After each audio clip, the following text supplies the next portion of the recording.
কিনা বলে? বাংলাদেশের মুসলমান বুকের রক্ত দিতে প্রস্তুত আছে, বুকের রক্ত দিয়ে দেবে, আমাদের দেশ আমরা ছাড়বো না ইনশাআল্লাহ, ঠিক কিনা বলে? বেশি বাড়াবাড়ি করবা, দিল্লির লাল কেল্লাতে কালেমার নিশান উঠবে, ঠিক কিনা বলে? এই মুসলমানেরা দিল্লির লাল কেল্লায় কালেমার নিশান উড়িয়েই চলবে ইনশাআল্লাহ, ঠিক কিনা বলে? আসসালামু আলাইকুম ওয়া রাহমাতুল্লাহি ওয়া বারাকাতুহু।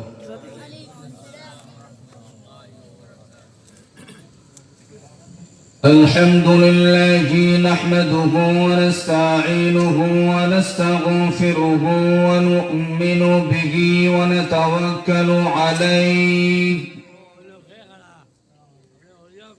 ونعوذ بالله من شرور أنفسنا ومن سيئات أعمالنا من يهده الله فلا مضل له ومن يضلله فلا هادي له ونشهد أن سيدنا وسندنا ونبينا وشفيعنا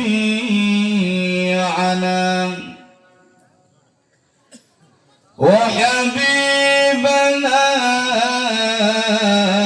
وحبيب ربنا وطبيبنا وطبيب قلوبنا وطبيب قلوبنا وأرواحنا وأولانا ومولانا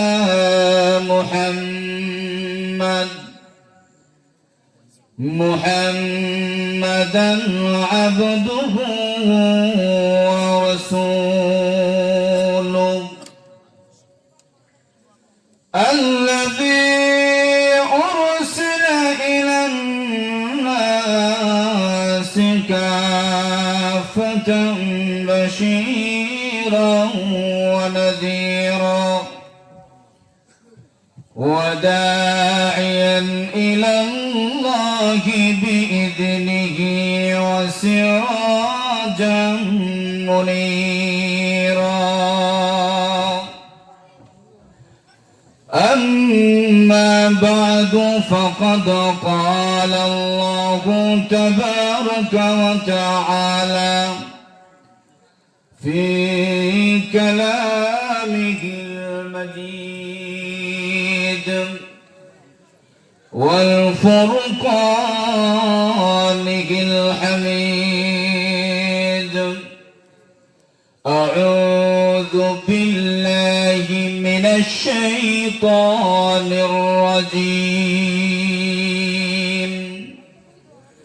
بسم الله الرحمن الرحيم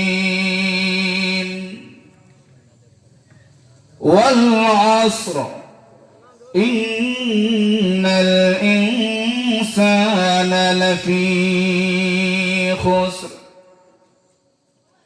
إلا الذين آمنوا وعملوا الصالحات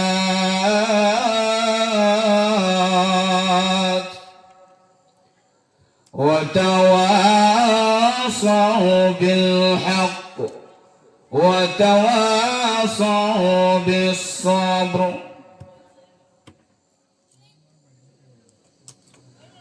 وقال النبي صلى الله عليه وسلم من رأى منكم منكرا فليغيره بيده فإن لم يستطع فبلسانه فإن لم يستطع فبقلبه وذلك أضعف الإيمان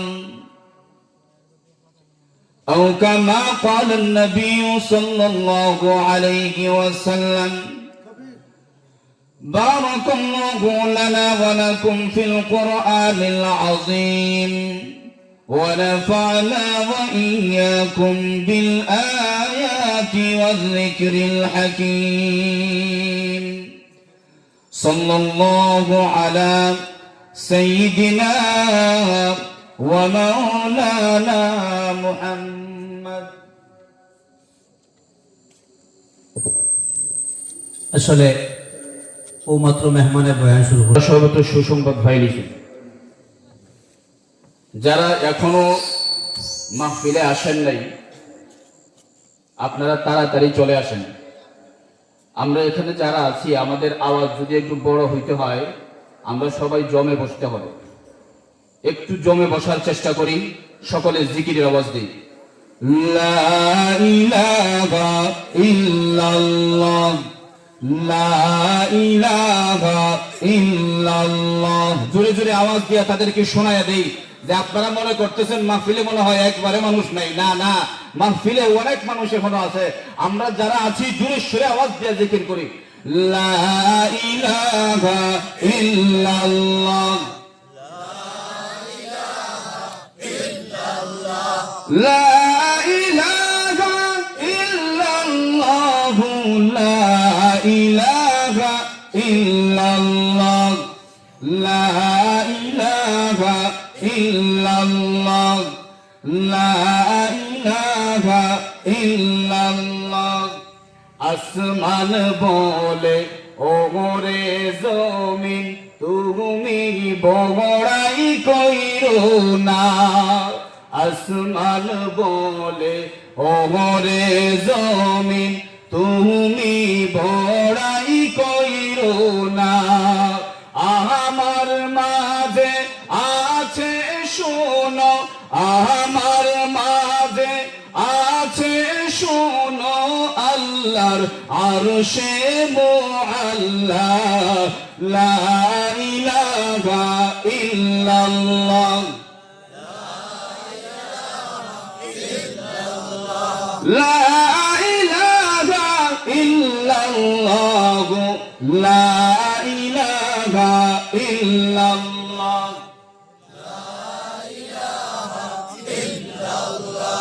জমিন বলে ওরে আসমান তুমি বড়াই কইরো না। জমিন বলে ওরে আসমান বেশি বড়াই কইরো না।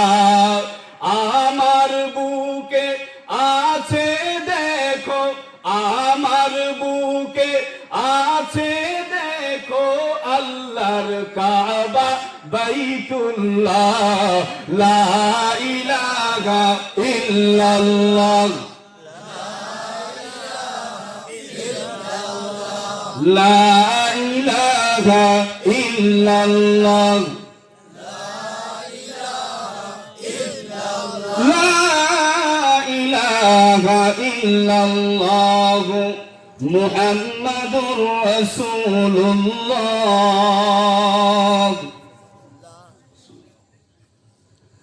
জামিয়া ইসলামিয়া দারুল উলুম আহমদাবাদ মাদ্রাসার আজকের এই জলসার চলমান অধিবেশনের মুহতারাম সদরে ইজলাস, উপস্থিত অত্র এলাকার সর্বস্তরের তাওহীদি জনতা, বিশেষ করে অত্র মাদ্রাসার আসাতিজায়ে কেরামগণ, তালাবায়ে ইজামগণ, যুবক ভাইয়েরা, পর্দার অন্তরাল থেকে আমার মতো ক্ষুদ্র মানুষের কথাগুলো শোনারত অবস্থায় অত্যন্ত শ্রদ্ধেয় মা ও বোনেরা, হয়তো বাইরে দাঁড়িয়ে আছেন, বাহির থেকে আওয়াজ শুনতেছেন, ওয়াজ শুনতেছেন, আপনারা সামনে চলে আসেন। বিশেষ করে মাদ্রাসার ভাইয়েরা যাদের কোনো দায়িত্ব নাই আপনারা চলে আসেন। আর যারা দায়িত্বের নিয়োজিত আছেন আপনারা, যারা অন্য ভাইয়েরা এখানে দাঁড়িয়ে আছেন ওনাদেরকে তশকিল করে এখানে বসায় দেন। আল্লাহ যেন আমাদের সবাইকে জমে বসার তৌফিক দান করেন, সকলে পড়ি আমিন। এইভাবে যদি আপনারা জুড়ে সুরে কথা বলতে থাকেন এই মানুষ দিয়েই আমাদের চলবে। সব সময় আওয়াজ দিতে পারবেন তো ইনশাআল্লাহ? ঠিক বেটি খানা সুবহানাল্লাহ আলহামদুলিল্লাহ আল্লাহু আকবার এইগুলোর আওয়াজ জুড়ে সুরে দেব ইনশাআল্লাহ। এই যে আমরা জিকির করলাম, এই জিকিরের অনেক ফায়দা, অনেক ফায়দা। আল্লাহ পাক রব্বুল আলামিন যখন আদম আলাইহিস সালামকে সৃষ্টি করলেন, ফেরেশতাদেরকে ডাক দিয়া বলেন, ফেরেশতারা, আমি আদম তৈরি করেছি, এবার তোমরা আমার আদমকে সিজদা করো। সবাই সিজদা করলো, কিন্তু একজনে সিজদা করে নাই। তার নাম কি জানেননি? জোরে আওয়াজ দিয়ে বলেন, তার নাম কি? ইবলিস। জানা নাই? ইবলিস সিজদা করে না। আল্লাহ পাক রব্বুল আলামিন সিজদা না করা ইবলিসকে জান্নাত থেকে বহিষ্কৃত করলেন। ইবলিস অভিশপ্ত হয়ে গেল।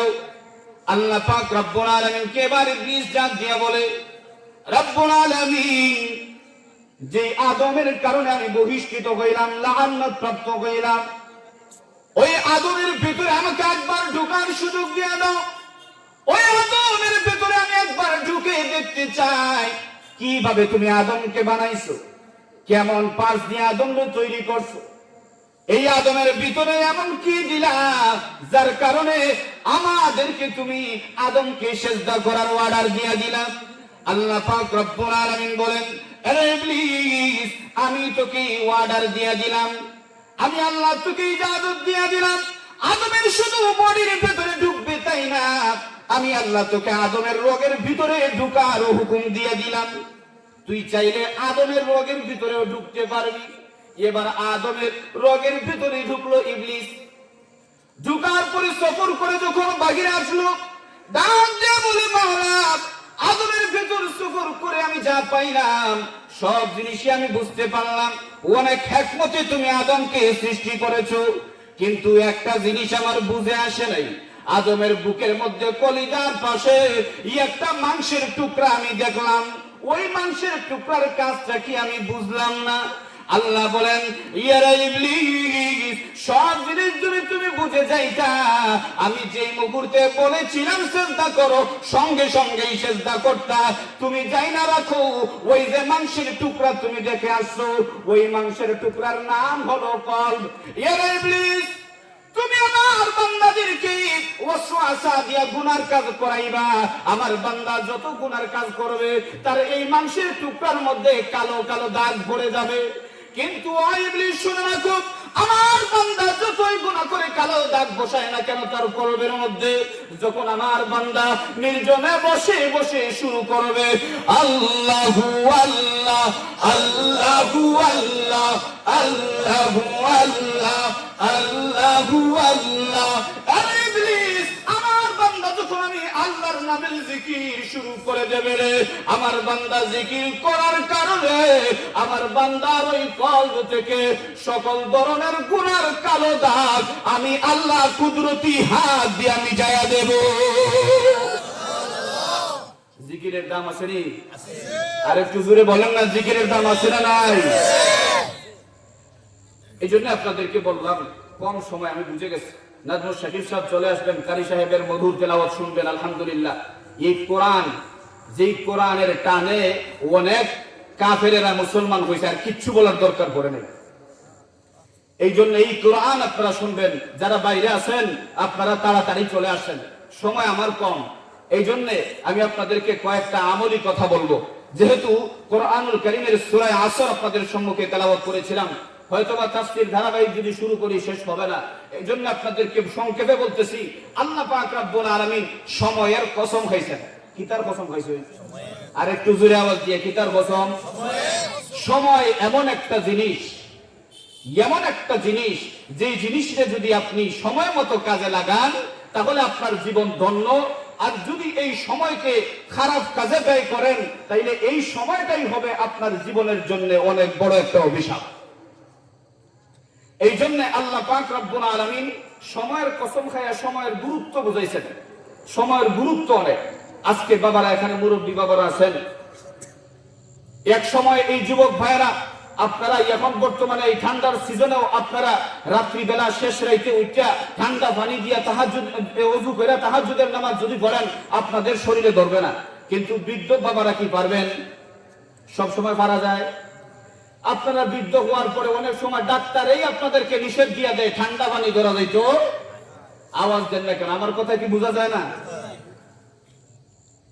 বৃদ্ধ হওয়ার পরে অনেক আমল আছে যেগুলো আপনি চাইলেও করতে পারবেন না। এই জন্য সময় থাকতে যৌবন কালকে আপনি গুরুত্ব দিয়া এই যৌবন কালে বেশি বেশি করে ইবাদত করেন, দেখবেন আল্লাহ পাক রব্বুল আলামিন আপনি যখন বৃদ্ধ হয়ে যাইবেন এই আমলের কারণে আপনাকে বৃদ্ধ অবস্থায় আল্লাহ পেনশন দান করবেন। একজন বান্দা যখন যুবক অবস্থায় সব সময় মসজিদে যাইয়া জামাতের সাথে নামাজ আদায় করে, ওই বান্দা যখন বৃদ্ধ হয়ে যাবে, বৃদ্ধ হওয়ার পরে যখন দেখা যায় বান্দা আর মসজিদে যাইয়া নামাজ পড়তে পারে না, বিছানা থেকে উঠতে পারে না, হাইটা হাইটা নামাজে যাইতে পারে না, বান্দা ঘরে বসে বসে নামাজ পড়ে, আল্লাহ পাক রব্বুল আলামিন কিরামান কাতিবিন ফেরেশতাদেরকে ডাক দিয়ে বলে, আমার ফেরেশতারা, আমি আল্লাহ কিন্তু কৃপণ না। আমার বান্দা যৌবনকালে মসজিদে যাইয়া ইমাম সাহেবের সাথে জামাতে নামাজ পড়ছে, এখন নামাজ পড়তে পারে না, মসজিদে যাইয়া ঘরে বসে নামাজ পড়ে। ও ফেরেশতারা, আমি আল্লাহ তোমাদেরকে ওয়াদা দিয়ে দিলাম, যুবক থাকতে যেইভাবে আমার বান্দা মসজিদে গিয়া নামাজ পড়লে সব পাইছে, এখনো আমার বান্দা ঘরে নামাজ পড়ার পরে তোমরা এটা বদলাইয়া দিও না। আমার বান্দা যুবক থাকতে যেইভাবে সব পাইছে, এখনো তারে সেইভাবে সব দিতে থাকো। সময়কে কাজে লাগা। আল্লাহ পাক রব্বুল আলামিন সময়ের গুরুত্ব বুঝাইতে যাইয়া আল্লাহ পাক রব্বুল আলামিন বলেছেন ওয়াল আস, সময়ের কসম খাইছেন। খাইয়া কিতাব আল্লাহ পাক রব্বুল আলামিন বলেন, ইন্নাল ইনসানা লাফি খুসর। আল্লাহ পাক রব্বুল আলামিন বলেন, সময়ের কসম খাইয়া বলেন, সকল মানুষ জাতি ক্ষতিগ্রস্তের মধ্যে। দর দেখাই শুনি, মানুষ যা আছে সবাই কিতার মধ্যে? ক্ষতির মধ্যে। আল্লাহ পাক রব্বুল আলামিন দর দেখাইয়া পরে বল, দৌড়ায় লাভ নাই, তিন দল মানুষকে আমি আল্লাহ ইস্তেসনা করলাম, এর থেকে পৃথক করলাম। আল্লাহ বলতেছেন এই তিন দলের মধ্যে সর্বপ্রথম বলেছেন ইল্লাল্লাযীনা আমানু, সর্বপ্রথম হলো ঈমানদারেরা। নারে তাকবীর, আল্লাহু আকবার, দিন ইসলাম, দিন ইসলাম জিন্দাবাদ। এর মধ্যেই কারি সাহেব হুজুর চলে আসবেন ইনশাআল্লাহ, ওনার হাজত পুরো করার পরে উনি চলে আসতেছেন। আপনারা কিছু সময় থাকবেন তো ইনশাআল্লাহ? আপনারা মাহফিল শেষ না হওয়া পর্যন্ত বসে থাকেন, বলেন ইনশাআল্লাহ। আপনারা নিয়ত করেন বসে থাকবেন, পরে যদি কোনো জরুরতের কারণে আল্লাহ আপনাদেরকে এখান থেকে নিয়েও যান, তারপরেও নিয়তের কারণে সওয়াব পেয়ে যাবেন, বলেন সুবহানাল্লাহ। আল্লাহ যেন আমাদের নিয়তকে কবুল করেন, সবাই বলেন আমিন। আল্লাহ পাক রব্বুল আলামিন বলতেছেন, সময়ের কসম খাইয়া বলতেছেন, সব মানুষেরা ক্ষতিগ্রস্ত, কিন্তু তিন দল মানুষ ছাড়া। কয় দল মানুষ? তিন দল। এক নম্বরে বলছেন আমানু, যারা ঈমান আনছে, অর্থাৎ যারা ঈমানদার। এখন ঈমানের সংজ্ঞা কি? ঈমান কারে হয় এটা বুঝতে হবে। আল্লাহ পাক রব্বুল আলামিন যত আদেশ নিষেধ করছেন, আল্লাহ পাক রব্বুল আলামিন যত কিছু সৃষ্টি করছেন, এই সবগুলাকে বিশ্বাস করা যে এটা আল্লাহ তাআলার সৃষ্টি। আল্লাহকে এবং রাসূল সাল্লাল্লাহু আলাইহি ওয়াসাল্লামকে যত রাসূলেরা আসছেন, সর্বপ্রথম আপনারা এটাই বলেন যে আল্লাহ পাক রব্বুল আলামিন এক, আর দ্বিতীয় কোনো আল্লাহ নাই। আর মুহাম্মদুর রাসূলুল্লাহ সাল্লাল্লাহু আলাইহি ওয়াসাল্লাম আল্লাহর বান্দা আর আখিরি নবী। এটা মানার নাম হলো ঈমান। আর আল্লাহ পাক রব্বুল আলামিন যত জিনিসের আদেশ করেছেন, যত জিনিসের নিষেধ করেছেন, এটা মাইনা চলাই হলো আমল। এটা মাইনা চলা কি? আমল। দ্বিতীয় হলো আমল, ওয়া আমিলুস সালিহাত। প্রথম দল হলো আমানু, যারা ঈমান আনছে। এখন আপনারা একবার চিন্তা করেন, আল্লাহ তাআলা যা বলেছেন তার উপরে আমল করলেই আমিল হওয়া যায়। আল্লাহ তাআলার উপরে, নবীজির উপরে বিশ্বাস রাখা, এটাই হলো ঈমান। কিন্তু আমরা আল্লাহর উপরে বিশ্বাস কতটা আছে? বিশ্বাস আল্লাহর উপরে আছে না এখন গন্ডফিরের উপরেও কিছু বিশ্বাস গেছে? গেছেনি? আল্লাহ তাআলা বলেছেন ওয়ালিল্লাহি মুলকুস সামাওয়াতি يخلق ما يشاء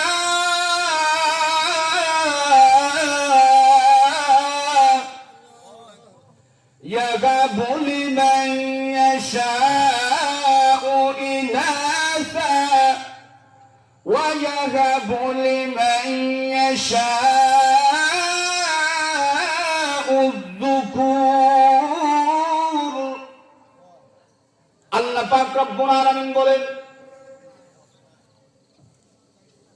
লিল্লাহি মুলকুস সামাওয়াতি ওয়াল আরদ, আসমান এবং জমিনের মধ্যে যা কিছু আছে সব কিছুর মালিক কে? আর একটু জোরে বলেন না, মালিক কে?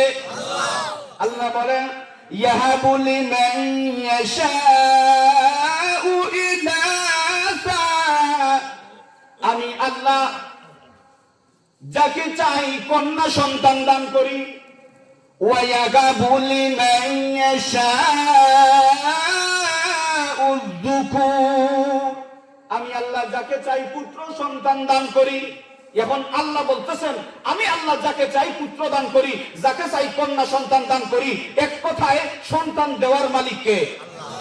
কিন্তু আমরা অনেক সময় কই পীর বাবা বলে দেয়, নাউজুবিল্লাহ। আমাদের ঈমান সর্বপ্রথম মজবুত রাখতে হবে। কিছু পীর সাহেবেরাও এরাও ঠিকানা এটা, তুমি আমার কাছে আসো, সন্তান কিলা দেওয়া লাগে এটা আমি দেব। যেই বন্ড পীরেরা, যেই পীরেরা আপনাদেরকে এটা বলবে সন্তান আমি দেওয়ার মালিক, আমি দেব, আমার কাছে আসো, এইরকম পীরেরা সঠিক হক্কানি পীর না বন্ড পীর? আরো জোরে আওয়াজ দেওয়া বলেন, কেমন পীর? এই বন্ড পীরদের দ্বারে কাছেও যাওয়া যাবে না। আপনার ঈমানকে সঠিক রাখতে হবে। তারপরে হলো ওয়ামিলুস সালিহাত, সংক্ষেপে বলতেছি, নেক আমল করতে হবে। কি আমল? নেক আমল করতে হবে। এটার উপরে অনেক কথা ছিল। ওয়ামিলুস সালিহাত, নেক আমল করতে হবে। আজকে আপনারা যে এখানে আসছেন এটাও একটা নেক আমল। এটাও কি নেক আমল? কেমনে নেক আমল? আচ্ছা, পরবর্তীতে বলার চেষ্টা করি আপনাদের। কোরআনুল কারীমের এই সূরা আপনাদের সম্মুখে তেলাওয়াত করেছি। দুইটা আয়াত আপনাদের সম্মুখে কিছু একটু বললাম।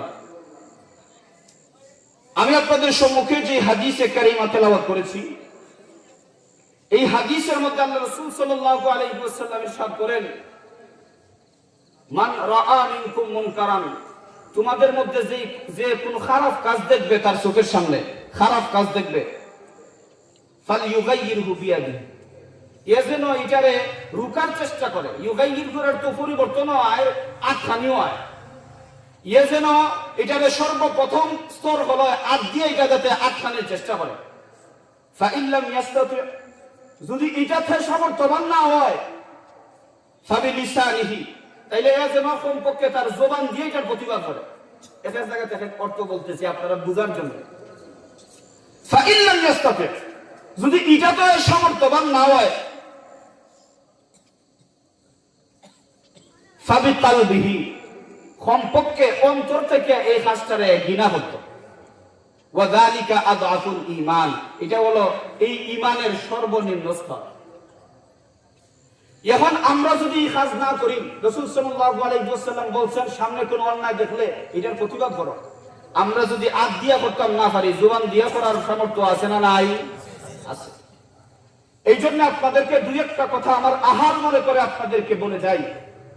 বর্তমানে আপনারা জানেন আমাদের দেশ দ্বিতীয়বারের মতো স্বাধীন হয়েছে, কিন্তু কিছু মানুষ এখনো আমাদের দেশের শান্তি নষ্ট করার চেষ্টা করতেছে। আমরা কোনো সময় হিন্দু ভাইদের সাথে কোনো বিরূপ আচরণ করি না, হিন্দু ভাইদের সাথে আমরা কোনো খারাপ ব্যবহার করি না। আমাদের আশেপাশে হিন্দু ভাইদের অভাব নাই। আমরা কোনো সময় হিন্দু ভাইদের সাথে আমরা সব সময় মিলেমিশে ব্যবসা করি থাকি, এক বাজারে আমরা বাজার করি। আমরা কোন সময় হিন্দু ভাইদেরকে কটূক্তি করে কথা বলি না। কিন্তু কিছু মানুষেরা চায়, এরা একদল নামদারি হিন্দু, এই যে সনাতনী হিন্দু যাদেরকে বলা হয় বা ইসকন যাদেরকে বলা হয়, এই ইসকনেরা এক জাতের নামদারি হিন্দু, যারা হিন্দু না, ইহুদির থেকে তাদের জন্ম। এরা চায়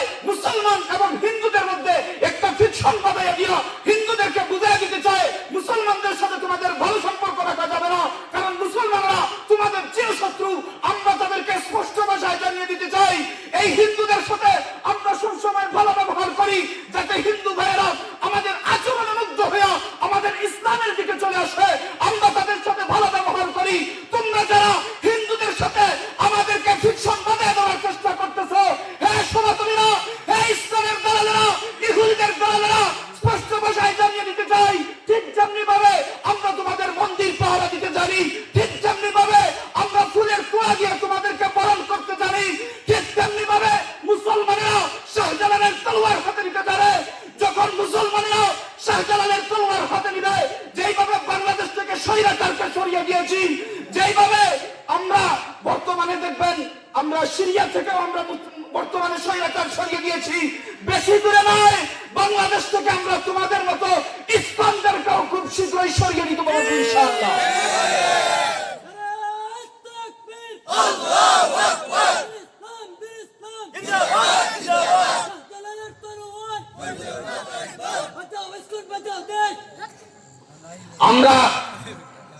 আমরা যেভাবে সহানুভূতি দেখাইতে জানি, আমাদের কষ্ট হয় ওই সময় আমরা তোমাদের রাত্রি জায়গা তোমাদের মন্দির পাহারা দেই, আর তার পুরস্কার হিসাবে তোমরা আমাদের আলিফ ভাইয়ের গলার মধ্যে কূপ মারবা।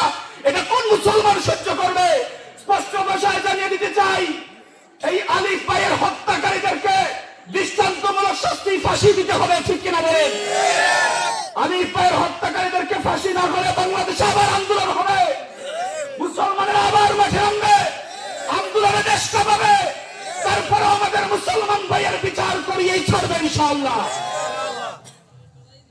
তোমরা মনে করতেছো তোমাদের হাতে শুধু ফাটা বলির তরবারি আছে, মুসলমানদের হাতে শাহজালালের তরবারি আছে, ঠিক কিনা বলে?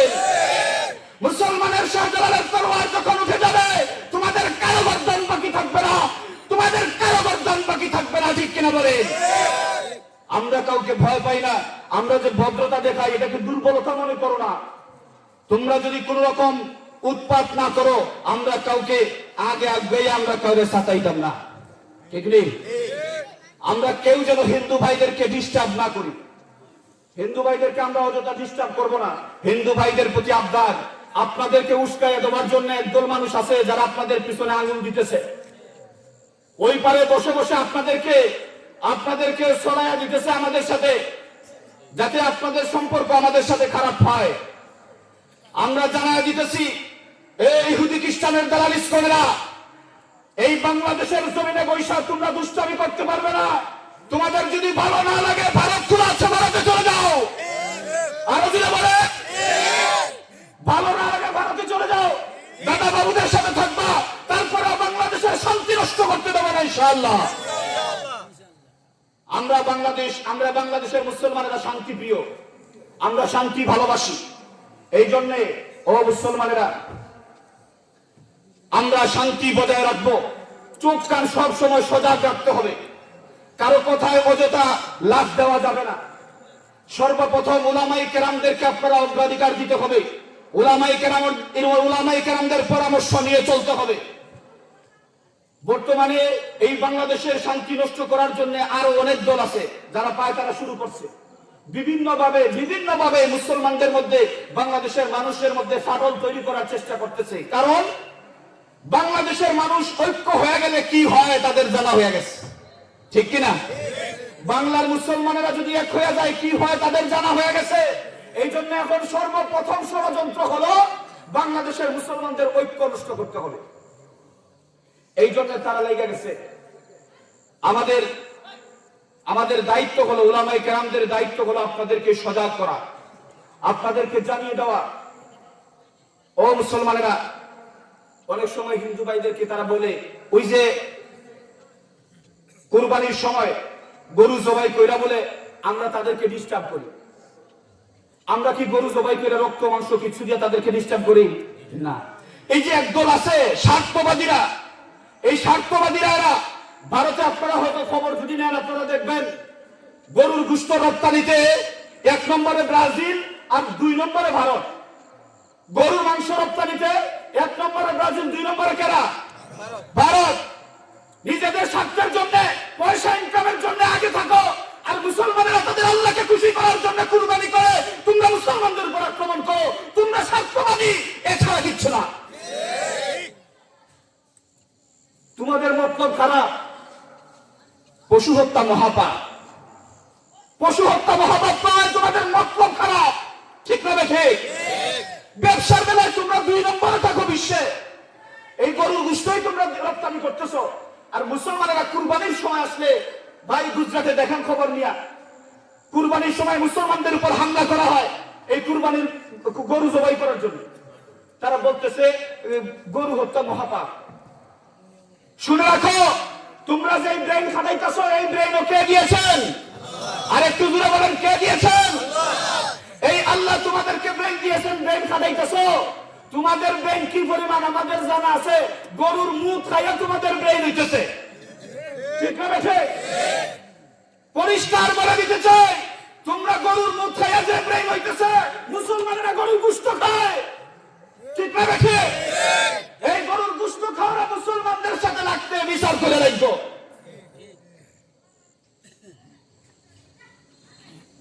কোন দিক দিয়া কথা বলতে চাও আমরা সব জানি। উত্তরবঙ্গ, পশ্চিমবঙ্গে মমতা ব্যানার্জি, উনি বলতেছেন মোদী সরকারকে শান্তিরক্ষী বাহিনী বাংলাদেশে পাঠান, বাংলাদেশের অবস্থা ভালো না। আমরা বুঝি না, আমরা বুঝি না। মুসলমানেরা, বাংলাদেশের মুসলমানেরা বুকার রাজ্যে বাস করে না। বাংলাদেশের মুসলমানরা এটা বুঝে, শান্তি রক্ষীর নামে দেশের সেনাবাহিনী পাঠায়া আমাদের দেশ দখলের চিন্তা ভাবনা করতেছ।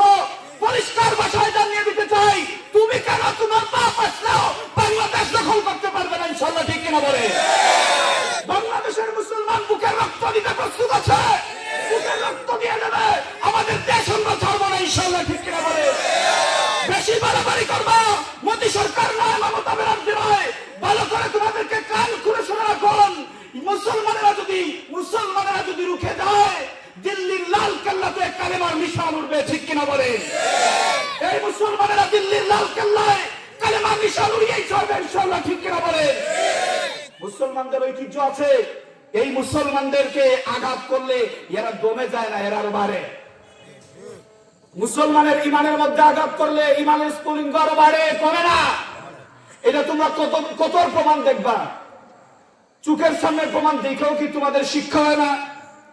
ও মুসলমানেরা, পাশেই আমাদের ভারত বন্ধু, বন্ধু হিসেবে থাকতে চাও, থাকো। প্রভু মানা যাবে? প্রভুত্ব খাটানোর চেষ্টা করবা, উস্তা দিয়া হয়ে গাঙ্গের হবার হয়ে দিল। ইফারে আর আমার কোন দরকার নাই। আমরা বন্ধুত্ব চাই, বন্ধুত্বের দরকার। এক দেশের সাথে আরেক দেশের বন্ধুত্ব থাকবে, এটা ভালো কথা। কিন্তু প্রভুত্ব খাটাইতে চাইবা, দেহ চাই। এখন অবস্থা কি হয়েছে? তারা আমাদের নাকি ভিসা বন্ধ করছে বাংলাদেশে, জানছেন আপনারা? ভিসা বন্ধ করছে। আমরা কি হয়েছে? তারা এখন চিল্লায়, পর্যটন নাই, রুজি রোজগার নাই, মানুষ আয় না, রাস্তাঘাট খালি দেখা যায়, রপ্তানি হয় না, বালা হইলে বেচা কিনা হয় না। এখন কয় ভিসা বন্ধ করলে তো বিপদে নিজেরাই বসে। বেশি তাফালিং দেখায়েন না। আল্লাহ পাক রব্বুল আলামিন অহংকারীদেরকে ভালোবাসেন না। তোমরা ওখানে প্রভাব খাটায় নাও, এই জন্য এখান থেকে মনে করো না এটা গুজরাট, না এটা বাংলাদেশ। তোমরা এটাকে কাশ্মীর মনে করো না, এটা বাংলাদেশ। ওইখানে তোমরা দাদাগিরি দেখাইতে পারো, বাংলাদেশের দাদাগিরি চলবে না। বাংলাদেশের মানুষ জুতা পিজা করে তোমাদেরকে বিদায় করতে জানে। এক সময় হয়তো আমরা পরাজিত হয়েছিলাম, তুমি এই দেশে আসছিলে, আমরা অনেক আন্দোলন করছিলাম, তোমাকে এই দেশে আসতে দেবো না। কিন্তু তোমার নাতি পুতিরা তোমার এখানে আসার সুযোগ করে দিছে, তোমার নাতি পুতি এখন তোমার কাছে পাঠিয়ে দিছি। ঠিক কিনা বলে? বেশি তেড়িবেড়ি করো না, পাও বাড়াইলে পাও কাটার মতো সমর্থ বাংলাদেশের মুসলমান আছে। ঠিক কিনা বলে? সাবধানে কথা বলবা, বাংলাদেশের মুসলমানদেরকে নিরীহ বলবা না। আমরা আমাদের জীবন আল্লাহ তাআলার হাতে, আমাদের জীবন আল্লাহর হুকুমের উপর নিয়েই হাঁটতেছি। কোন জায়গায় কে আমাদেরকে মারবে আর ধরবে এটা চিন্তা করি না। আমি আমার কথা যদি আমার আহালদের কাছে পৌঁছে যদি আমি ইন্তেকালও করি, আমার কোনো পরোয়া নাই, আমার কোনো ভয় নাই। এই জন্যে আপনাদেরকে বলতেছি, আপনারা উলামায়ে কেরামদের সুহবতে থাকবেন, দড়িটা আপনারা ছাড়বেন না। উলামায়ে কেরামদের থেকে বিচ্ছিন্ন যদি হন, তাহলে অন্যরা ছু মেরে আপনাদেরকে নিয়ে যাবে। ইসকনেরা খুব সুন্দর করে আপনাদেরকে বুঝাইবে, খুব সুন্দর করে এরা বুঝায়। তাদের এক একটার দেখছেন, এদেরকে পাইলাই রাখছে এই একটা কঠিন পরিস্থিতিতে যাতে এদেরকে ব্যবহার করা যায়, এই জন্য এদেরকে ফাইলা রাখছিল। আল্লাহ পাক রব্বুল আলামিন আমাদের ভালো চান, যার কারণে এদেরকে ধরায় দিচ্ছেন। সকলে একবার জোরে সুরে পড়ি আলহামদুলিল্লাহ। আল্লাহ যেন বাকিটাও আমাদের দেশটাকে শান্তি করে দেন, সবাই পড়েন আমিন। আমরা দেশের মধ্যে শান্তি চাই, মাঝে মধ্যে ভয় হয় আল্লাহ কখন কি হয়। আমাদের দেশের এখন পরিস্থিতি বেশি ভালো না, কারণ সব দিক থেকেই আমাদেরকে গিলে ফেলার একটা চেষ্টা করা হইতেছে। একমাত্র আমাদের সকলের সচেতনতা, বেশি বেশি করে আল্লাহর কাছে দোয়া করা, আর আল্লাহর রহমত ছাড়া এর থেকে বাঁচার কোনো উপায় নাই। এই জন্য আমরা দোয়া করতে হবে সর্বপ্রথম বেশি বেশি করে, আর সাথে সাথে আমরা এর উসিলাও করতে হবে। পারবো তো ইনশাআল্লাহ? ঠান্ডা মাথায় এগুলো আপনারা চিন্তা করবেন। বিভিন্ন দিক থেকে বিভিন্ন ভাবে এখন চলতেছে ষড়যন্ত্র। আল্লাহ তাআলা সব ষড়যন্ত্র থেকে আমাদেরকে হেফাজত করুন। দুইটা জিনিসের কথা বললাম, ওয়ামিলুস সালিহাত, আপনারা এটা করবেন। আরেকটা আপনাদেরকে বলি, হুজুর মনে হয় চলে আসতেছেন, ওয়া তাওয়াসাউ বিল হক ওয়া তাওয়াসাউ বিস সবর, হকের উপদেশ দেওয়া, ধৈর্যের উপদেশ দেওয়া। আল্লাহ পাক রব্বুল আলামিন বলেছেন এইগুলো মানুষেরা ক্ষতির থেকে বাঁচবে। এখন আমরা এখানে বসে বসে মনে করেন ফিলিস্তিনের মুসলমানদেরকে আমরা ধৈর্যের উপদেশ দিতেছি, ভাই ধৈর্য ধরো, নিশ্চয়ই আল্লাহ একদিন কি করবেন, আমাদেরকে বিজয় দান করবেন। এখন কিছু মানুষ এখান থেকে বয়ে বয়ে আসে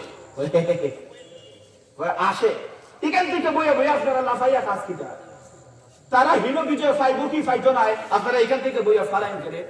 আল্লাহ বলতেছেন আমাদের ভাইদেরকে আমরা উৎসাহিত করব, দূর থেকে উৎসাহিত করতেছি। যারা আমাদেরকে এই উৎসাহিত থেকে বিরত রাখতে চান, আমরা মনে করব এরা ওই ইহুদিদের, ওই ইন্ডিয়ার দালাল, ঠিক কিনা বলেন? এই জন্য আমরা সবাই সচেতন থাকতে হবে। হযরত মাওলানা হাফিজ কারি নাজমুস সাকিব বারাকাল্লাহু ফি হায়াতিহি হযরত আমাদের মধ্যে উপস্থিত হয়ে গেছেন। ইনশাআল্লাহ হযরতের মূল্যবান নসিহত শুনবো, মধুর কণ্ঠে তেলাওয়াত শুনবো। আল্লাহ পাক রব্বুল আলামিন এতক্ষণ যে আলোচনা করলাম, সর্বপ্রথম আমাকে সাথে সাথে আপনাদেরকেও যেন আমল করার তৌফিক দান করেন। সকলে পড়েন আমিন। সুবহান রাব্বিকা রাব্বিল ইজ্জাতি আম্মা ইয়াসিফুন ওয়া সালামুন আলাল মুরসালিন ওয়ালহামদুলিল্লাহি রাব্বিল আলামিন। আসসালামু আলাইকুম।